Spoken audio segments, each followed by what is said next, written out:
Hey, what's up, Roxstars? It's Rox, and I am coming to you today with a review for Power Season 4, Episode 5. You guys, good episode. Things happened in this episode. Let's discuss them. Okay, let's get to it, shall we?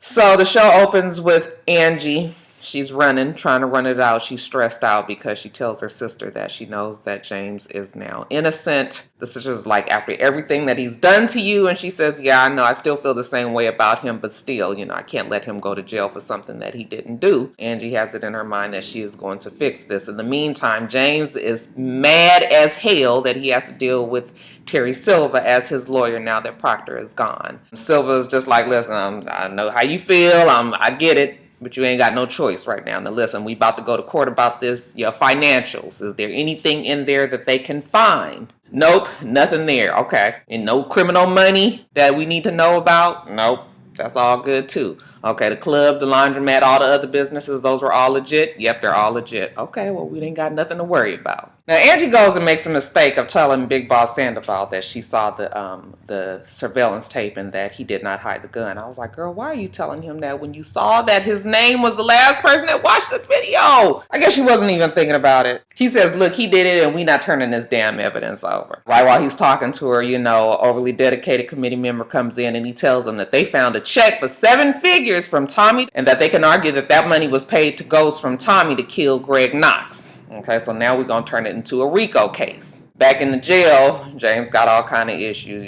Tony is trying to set him up, tells Charlie Murphy the reason that he's being transferred is because James St. Patrick has money, and he's probably the reason, and, made some calls and made sure that he gets put out. So he got some information for him, and, maybe he can get James back. I said, oh, this is the setup. I knew right there that this was going to be it for Mr. Charlie Murphy. Now, Terry Silva goes and tells Tasha, listen, I'm the new big man on campus. She ain't with it, but there's nothing they can do. Proctor's out. Terry Silva is in. Okay, they're about to look at these financials. Is there anything that we need to worry about? Nope. Everything is on the up and up. I told you that we were legit. He's like, okay, well, then you ain't got to worry about it. She's like, yeah, but I'm not really feeling getting put on the stand. He was like, yeah, I know, it's not the ideal situation, but you can do it.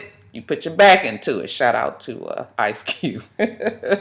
Now we see Keisha in bed with Tommy and she's all, comfortable. What's going on? He was like, don't you worry about it. Everything is going to be good. Tasha got this. She got our backs. Everything's going to go back to normal. While he's in the bed and she's talking, he gets a text message. And they tell him that Proctor is off the case and that Keisha might have to testify. So, now Tommy's mind is somewhere else. Keisha in the background talking about Holly. I said, bitch, leave it alone. She ain't there. That's all you need to worry about. Don't be asking too many questions. But, Tommy kind of ignores what she says. Did you say something? No, I didn't say nothing. Yes, best you keep it that way. Now, Tommy's mad that Tasha might get put on stand, so he goes and finds Proctor. What the fuck is this I hear about Tasha getting put on the stand? And, Proctor's like, there's nothing I can do about it. She was the one that ran all the money, so they have to ask her about the money. He was like, yeah, but I was using the damn weave shop to clean my money. And Proctor was like, see, I didn't know about that. Does Keisha know? Yeah, Keisha knows. So now Keisha and Tasha are both accomplices. Listen, if they know about this and they put her up on that stage, on that stand, she is toast.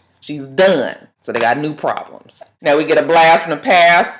Oh, Simon Stern comes and visits James in jail. He realizes that James probably ain't got no money. He heard that they put a freeze on all his assets. So I can help you out. I can give you a little loan. We can work some business, deals out. And of course, James was like, hell no, I don't want your business deals. No, thank you. Even though his family is out there and they ain't got no money, James don't want to take Simon Stern's money. I said, no, you don't need to take his money. Am I saying his name right? Simon? Or is it Sherman? Simon Stern? Okay, one of those. We see Proctor and his daughter out for ice cream. I guess you guys were right. He did get custody of his daughter. I guess he is cleaning on the up and up. Anyway, they're talking about them spending more time together because he's not on the case anymore. And then who should walk up but Angela Valdez? Oh, like, ugh, she wants to talk. Now she all of a sudden wants his help. She watched the video and James did not hide the gun. He was like, well, I told you. And let me guess, you told them about the surveillance and they didn't want to turn it over, right? Yes, you're right, of course. Okay, that's because they're all dirty over there. She was just like, listen, I want to help Jamie, but I need to know everything. He says, if you want to know everything, then you need to talk to him yourself. So then she sits down and talks to Jamie herself. Of course, Terry Silva is there right next to him, but she is asking him with the fingerprints at at the apartment. Were they yours or were they planted? He says they were mine. I did go there because he told me at the traffic stop that he had some evidence that was going to say that you were the mole, and I was trying to get the evidence. And she was like, how can I believe you? And he said, I heard you on the phone, you asking about MJ. He said he looked in the drawer, the gun was not there. So she's trying to come up with some ways that it could happen, but they both know that James is telling the truth. You wouldn't even be here if you didn't believe me. She was like, okay. So she throws him a bone. Listen, when we go to court tomorrow, they are going to say that there was a 7-figure check and that money was payment from Tommy to you to kill Greg Knox. Once Terry hears that, he tells her, let me talk to my client. And then he tells Ghost, look, they're going to try to turn this into a RICO case. That ain't drug money or nothing that can link to this, is it? He said, nope, that was just a loan for my business. So then Terry says, well, we're going to have to put Tasha up there. And of course, Ghost is sick about that. Back at the penthouse, Tasha got to go up on the stand, right? So they picking out their clothes. She got Keisha there and she's helping her pick out some. She's going to pull out some old hot red ass bandage dress. I said, that Keisha must want Tasha to go to jail. Anyway, Keisha drops the bomb that she's fucking Tommy. She doesn't say Tommy, but Tasha realizes that's who she's fucking. Okay, she says that she's, dating this white guy with swag. Who else in the neighborhood got it but Tommy? Later on in the episode, when Tommy is at the house, Tasha asks him about it. Like, what's with you fucking Keisha? I know she likes you more than you like her. Okay, and what happened to Holly? I know you really loved Holly, and I know you said she went away and she wasn't coming back, but I thought you would go look for her after, I told you that she was pregnant. He was like, listen, I fucked up. She didn't run away. She ain't coming back. She dead. I thought she killed Ghost. It was all this shit going on with Milan, and, I'm sorry, and I fucked up. And then she turns around. She says, I understand. She lets him off the hook. We family, and we all protect each other. So I understand why you did what you did. Now, as far as Keisha's concerned, you got to keep fucking her. You got to stay with her, because if you don't, then she's going to turn on us and she's going to tell. Because Tommy was just like, I can't give Keisha what she wants from me. She's a cool girl and everything, but, I can tell she likes me, but it ain't going to work out that way. And Tasha knows that as well. But she was just like, no, keep on doing what you're doing and we going to all be good. Now, we get a real good ass sex. I said, oh, that's 718. Oh, he's so scrumptious, child. And that sex scene with him and that Asian girl, they all over the fucking place. I was just like, child, that is how you do it.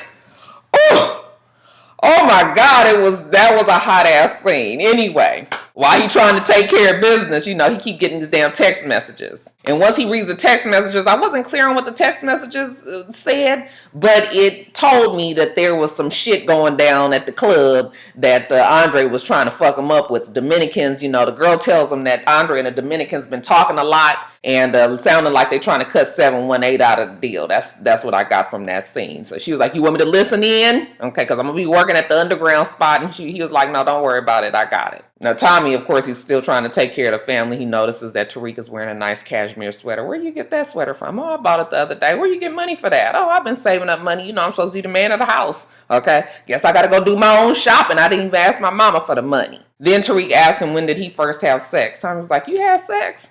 Like, yeah. He said, did you use a condom? I sure did. Where were you? At a party? How'd you get to this party? Oh, Andre took me. He was just like, oh, okay. But Tommy's eyebrow was raised when he heard Andre. Tariq was like, can we keep this between us? Because I just want to keep this between us. And Tommy was like, absolutely. Of course we can.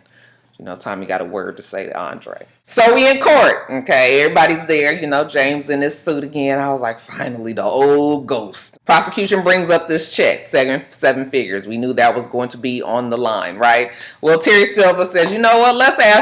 Let's take it from the horse's mouth. Puts James up there on the stand. Okay, sir. So this 7-figure check, can you explain why you got it? Yep, I got it as a loan from Tommy because I needed to hire a security firm for my businesses, and it was just easy to get it from him. Why didn't you go to a bank? Or why couldn't I just go to my friend? He had the money. Listen, I know everybody want to make it seem like I'm this murderer and I'm all of that, but I'm a businessman, I'm a father, I'm a husband. Well, he didn't say husband, but he was just like, I'm just trying to get home to my family. That's all I'm trying to do. They take a break. It's a hit on the prosecution. But Big Boss Sandoval says, you know what, I'm going to take care of him when we get back in. Okay, in the meantime, while they're on this break, Simon Stern, he comes and talks to Tasha. Hey, Tasha, how you doing, girl? I know you broke. I know they holding up your money and everything, but I can fix this for you, give you a little loan and everything. You know, she was just like, we got it all under control. We don't need your money. He says, okay, well, that's fine. But if you change your mind, take my card and call me. She took the card. I was like, why you take the card? See, that lets you know that she was going to do it. Because I was just like, if there was no need for you to take the card if you were so big and bad and said you could handle it on your own. Don't take the card from the fucking devil, girl. Anyway, we get back in court. Now, Big Boss Sandoval is talking to James. To make a long story short, he is ripping them apart on the stage, on the stand, making it seem like, you know, Ghost broke in there, left his fingerprints, killed Greg, just like they had been saying all along. Nothing Ghost could really say other than he wasn't in the apartment, he didn't leave his fingerprints, and that he didn't kill Greg Knox. And he was just about to lose control, but it was finally over. I was like, Lord Ghost, don't get up in here and get the yelling and screaming at these people, because his voice was getting louder and louder, okay? So he goes back to jail, and he is very upset. He's talking to Terry Silva in the room, and he was just like, you know, how could you let shit like that happen? You let them call me a fucking murderer in front of my family? And Terry is like, listen, it didn't go that well today. I understand that, but listen, we about to go to court now. This is when the big dogs come out. We got to do private investigators. We got to do forensic specialists. Okay, it's about to cost a whole lot of money. James said he don't have the money, so well, you better find the money, and find the money quick. Because it's about to, shit is about to start happening around here. He also tells them that it's going to be pressure from the media on the family, okay? Just pressure from all around. So just warning you, it's going to be bad. James looks around, and I guess he's contemplating maybe Sherman. And he says, Simon. What's his name, you guys? He says, do you think we can win the case? So now he got to work off all this tension, right? He's in the weight room, he's lifting weights, and there's people in there, and then all of a sudden you see Charlie Murphy walk in. I said, this right now will mark the end of the run of Charlie Murphy on this show. So he walks in the door, and everybody clears out. Ghost realizes that he is in there, and he tries to get up and leave out. I just want to go to my room, my cell. I don't want no problems. But Charlie Murphy, you know, he got to dig it in that he gonna be in jail, and you know that Charlie Murphy loved his family, that he was gonna be fucking his wife, and the kids gonna be calling him daddy.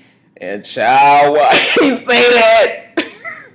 Next thing you know, that damn Ghost did a quick judo chop to the throat. Then he just, child, when I tell you, he killed Mr. Charlie Murphy in the most violent. I couldn't even watch it. I was like, ooh. I could just hear the sounds, and I was just like, oh, it's bad, it's bad, it's bad. And then I opened my eye like this, just a little teeny bit, and I saw when he brought the damn weight, hit him in the head, and then brought it down and clean chopped his head in two. Right here, about the right up in here region, y'all. It was terrible. Tony and the black guy that was filling up on James trying to take his biscuit the other day, okay, they come on in there. And once Tony sees that Charlie Murphy is all spread out on the ground, the black guy brings out his knife. He about to kill Ghost, and then Tony changes his mind, and then Tony kills the black guy. And then he tells Ghost, change your clothes, take off your clothes. Okay, we're going to make it look like he killed Charlie Murphy, and then decided that he was going to kill himself because he didn't want to go through the death penalty and all of that. So he hangs himself. Ghost changes clothes with the guy, and they walk out. All right, but now you know that Tony has something on Ghost. Now, Dre, he got all these new ideas for moving the weight. I guess he's got this underground club, and that's where they're going to be doing everything. The Russians ain't really too sure about this. The Russian Connect, anyway. He got to check back with Chicago. But Tommy and Andre, they don't see no problems with it. We still gonna move everything. Everything gonna be just fine. Now, when the Russian Connect walk off, Tommy tells Andre, I know you took Tariq to a club, fuck some girl. And he was like, well, the club? I mean, not a club, a party. He was like, I didn't take him to no party. Okay, I took him, dropped him at his friend's house. He said, you trying to say you're a liar? I'm not saying he nothing. I'm just saying that I just took him to his friend's house. Again, Tommy reiterates, whatever is going on, you just need to run it by me first. Now, he done told him that how many times? That's how you know that Andre gonna be the next dead one on the show. Now, we see a scene where Angela, she tells her sister that I tried to tell them about the damn evidence, and they decided to ignore it. The sister was like, well, you did what you could. Okay, let's just leave it alone. But Angela's making a call, and she was like, whatever you do, please don't let it hurt you and my family. But Angela was just like, listen, we need to talk, whoever she was talking to on the other line. So now we see them in court. The defense calls Angela Valdez up. Now, of course, prosecution don't know what the hell she about to get up there and say, so they don't want her to go up there. But they was like, nope, we about to say that there's been some prosecutorial misconduct up in this piece, and Angela Valdez is going to answer all our questions. So the judge allows her to come up there and, she tells them everything. Says that she saw the video and that James didn't hide the gun and that she told them and that they said no. Okay, also that she had told First Chair John that she had some doubts about his guiltiness. Guilt. And First Chair John decided to keep her out of strategy. I said, as soon as she said that, I said, girl, they about to tear you apart too up there. And First Chair is mad. She tells him that she feels like James is now innocent, and that she has to help him out. So then, of course, First Chair gets up there and he says, oh, you talking about prosecutorial misconduct, huh? Okay, well, what about your part? Okay, throws the whole relationship out there. Okay, how she's fucking everybody and doing all of this and that. I said she had to know that was going to happen. I assume that she did know. Still, it can't feel good to know that you the prosecution and defense harlot up in there. The judge is pissed off. Is all this true? Yeah, it's true, Judge. What the fuck? You know what? I'm about to throw this whole damn case out. Okay? Listen, Mr. St. Patrick, I'm sorry. Okay, that you had to go through all this. If you're guilty, they gonna go on and get you later. But as of now, you can get on up out of here. You a free man. As for the rest of you guys on the prosecution team, I'm gonna do an investigation. Okay, and you guys are all suspended. So, Angela, she gets up. I guess she feels she's done the right thing. And she's walking out. And, Ghost, he just can't believe that this just happened. He looks over at her and he tells her when she walks by, thank you, Angela. She was like, I didn't do this for you. Okay? You might not have killed Greg, but we both know that you're not innocent. Oh, bitch, shut up. Shit. Get the fuck on. Woo, shit. They're going to be back together, y'all. Y'all going to be mad. They're going to be fucking around soon enough. Now, Tommy gets a call from the reconnect and says that Chicago wants to see you. What's wrong? They don't like the setup that we said. They ain't got nothing to do with the setup. They want to see you, and they want to see you right now. Okay? So Tommy has to get a clean car now. He got to drive to Chicago. So his homeboy, the black guy that got slapped. All right. He brings him a clean car, and, Tommy just tells him, basically, I'm about to go up here. Y'all don't look for me if you don't hear from me, okay? So he is off the grid for now. Back at this underground club that Andre got going on, it's popping, everybody there, Kanan. He meets up in the back with Dre, okay, and Dre tries to call the shots. Listen, this is the final payment. You need to leave Tariq alone, because Tariq is not like us. He not street and everything. Leave that little boy alone. Besides, I can get you all the way back in. You want to be at the top, right? Okay, well, look, I'm the new run-through guy for the Russians. All right, so if you want to make it happen, I'm the one. So while he's negotiating with Kanan, he get a text message from Tariq's stupid ass, I told my mom I'm going to go spend the night over my friend's house, you want to hook up. And Kanan tells him, yeah, that's fine. I'll be there on my way. And then he tells Andre, keep on talking like he about to get this money. He about to get this new position with these Russians. And he gonna still fuck with Tariq. But while he's in there talking, 718 is just happened to be there that day because he gonna confront Andre. But then he sees Kanan talking to Andre through the window. And at first I wasn't sure if 718 knew who Kanan was. And then I was like, no, he knows who Kanan is. But the way his expression was, it wasn't like, it was almost sort of like, who is that? But I was like, no, he knows who Kanan is. Which has been crazy all this time. Kanan been walking around New York all this fucking time and ain't nobody said that nigga is back out there. I mean, ain't nobody told Tommy he ain't that invisible, is he? Child, anyway. Finally, somebody else knows that Kanan is back. Back at the jail, when Ghost is about to leave, Tony comes in the room and he tells him, listen, I need you to give this phone to Tommy. And Ghost is just like, the second time that you keep on bringing up Tommy, what's the deal? Like, you know him, you knew his family, you knew his dad or something? And Tony says, yeah, something like that. When he says that, Ghost kind of looks at him like, nigga, you might be the daddy? And he says, but listen, give him that damn phone, or if you don't, okay, you're going to be back up in here because they going to know what happened to old Charlie Murphy back there. Now, like I said, he has something over Ghost. Ghost going to have to get Tony killed some kind of way, but we can't worry about that just yet. And then lastly, Kanan goes back to the apartment. He's supposed to be meeting Tariq there. But, you know, when Tariq got there, he had noticed somebody. We didn't know who it was at the time. He was just like, oh, what you doing here? Now we see that it is the cousin, the dirty cop, Anika Noni Rose, who I've decided I don't like her in this position. I don't like her in this character. It's not convincing to me. But anyway, she comes out and she tells him Ghost is out of jail. Okay, as a matter of fact, he's going to be home soon enough. He's going to be back at his money. Okay, so the plan is back on. So we're going to kidnap the little nigga. We're going to get the money from them. Then we're going to go kill him and Ghost. Okay, you with that, right? And, you know, Kanan, what you need me to do? It was a good episode, y'all. I'm going to tell you, when that judge said that Ghost was a free man, that they was throwing the case out, I was just like, oh! Nigga, I was so happy for Ghost, like I knew who he was. Okay, when he took that breath, like, I was just like, Lord, now it's really fixing to be on for Ghost. I just wish that he could get out. Oh, I left out a part. That damn Tasha.